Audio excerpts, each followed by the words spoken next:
go. If you met a young guy, just finished university, huh? And he got a first job on $100,000 a year. So you know what he's saying to himself, right? Dun, dun, dun, dun, dun, dun, dun, dun. Don't touch this, right? That's how he is, right? So it's like, oh man, I want $100,000 a year. Yeah. I'm feeling really sexy, right? Here's the first person who comes over and says, feed me. Feed me.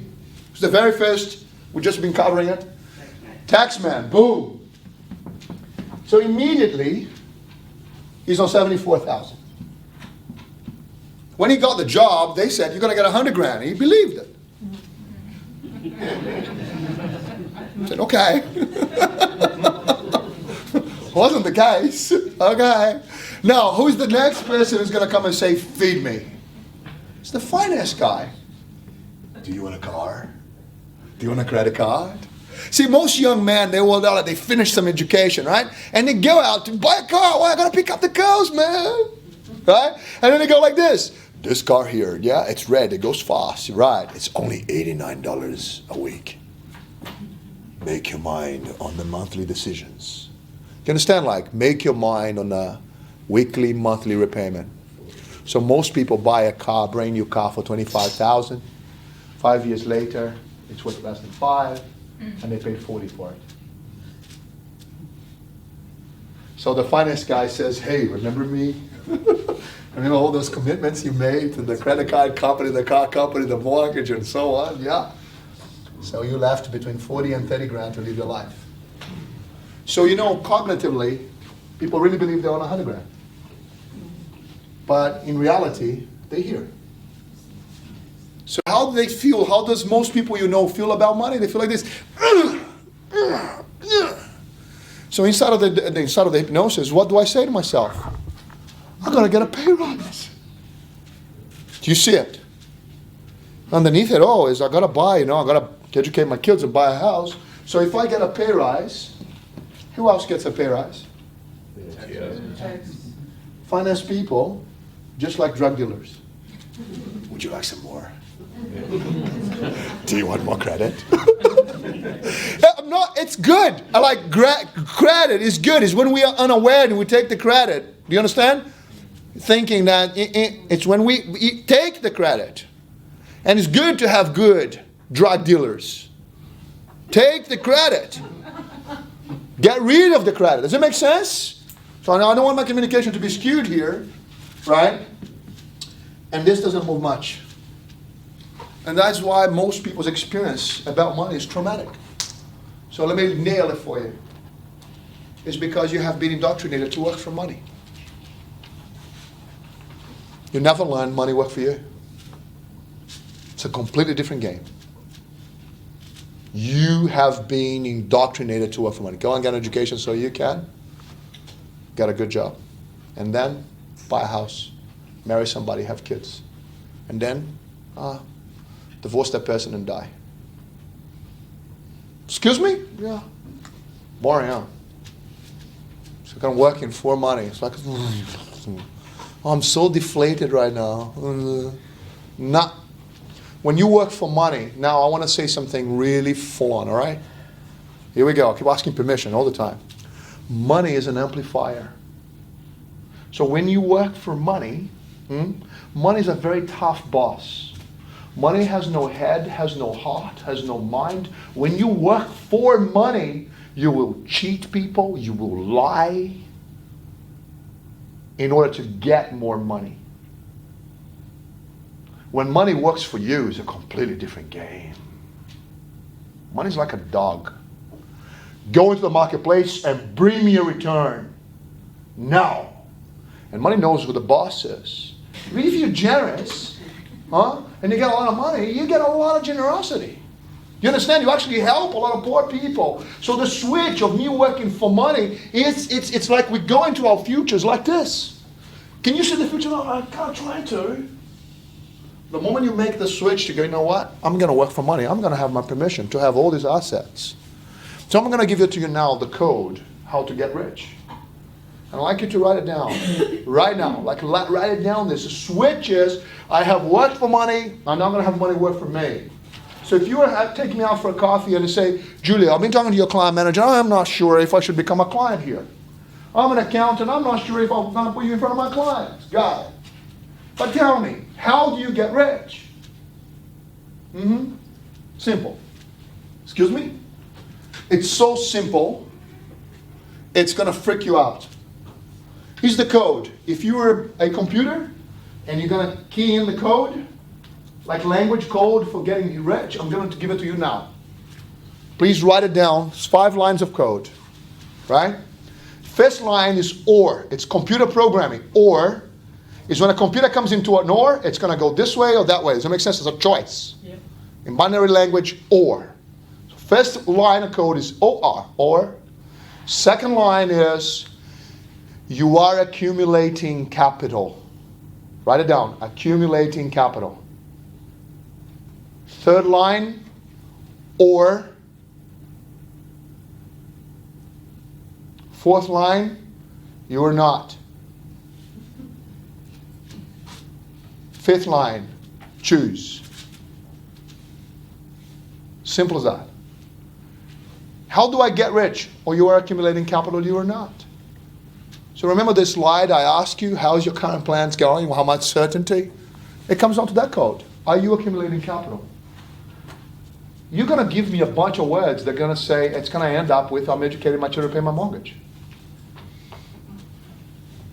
Are you accumulating capital?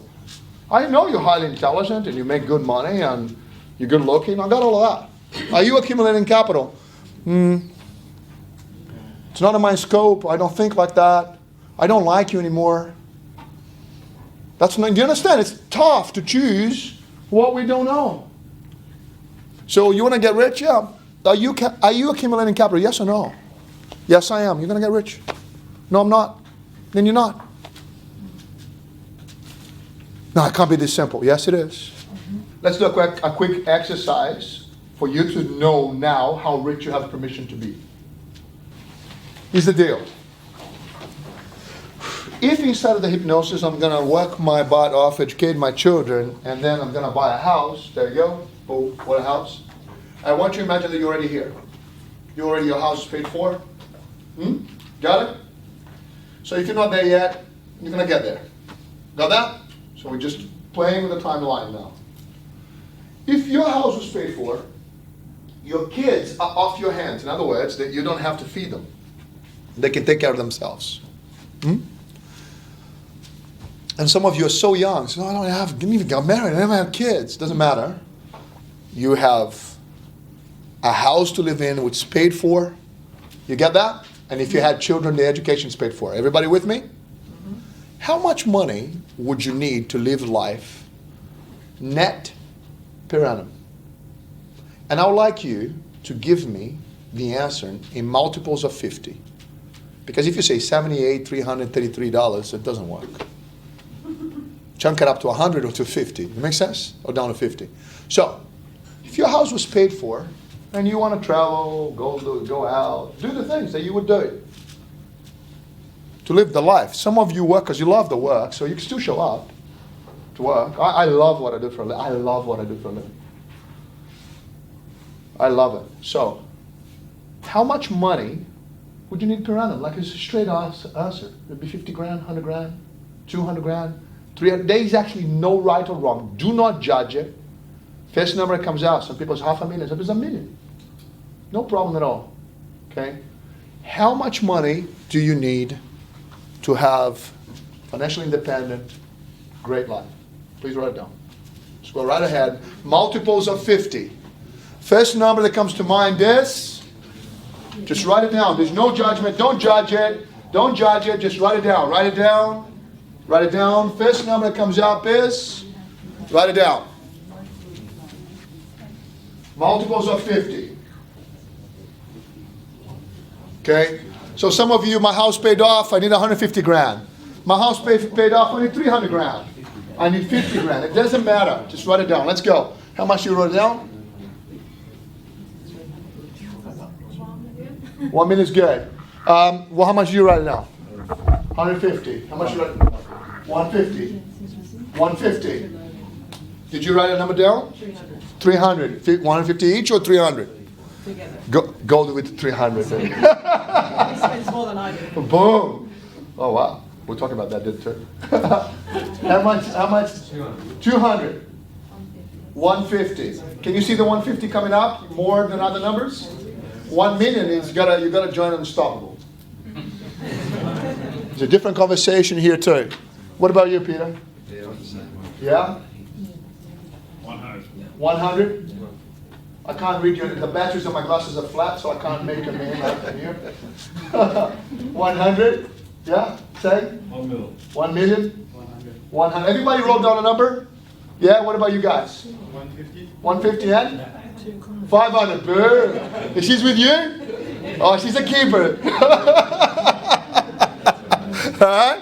She's a keeper. Not really. Okay. No, make it like a 500,000, right? So now, check this out. The sum is very simple. For every $50,000 you wrote down, and this is just being practical, you need $1 million worth of assets outside of your home. Now I'll explain to you why. Because if you had $1 million, if you finished your life, yeah, your house is paid for, and you have $1 million in the bank invested, you don't want that $1 million to be in risky investments, right? So we want it to be in investments that are not too high risk. So if I invested return to you 6.5%, 7%, and you took home net 5, that's the 50 grand. Make sense? That's 50 grand. So if you wrote 150, that's 3 million.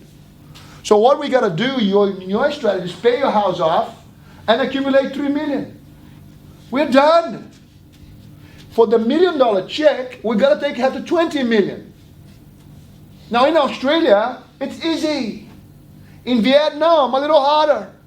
In Brazil, a little harder. Where's where I'm from? Brazil. You understand? In Australia, easy. Easy. What? It can't be that easy. Well, if you don't have a strategy, it is almost impossible. And that's why for most people, it's impossible.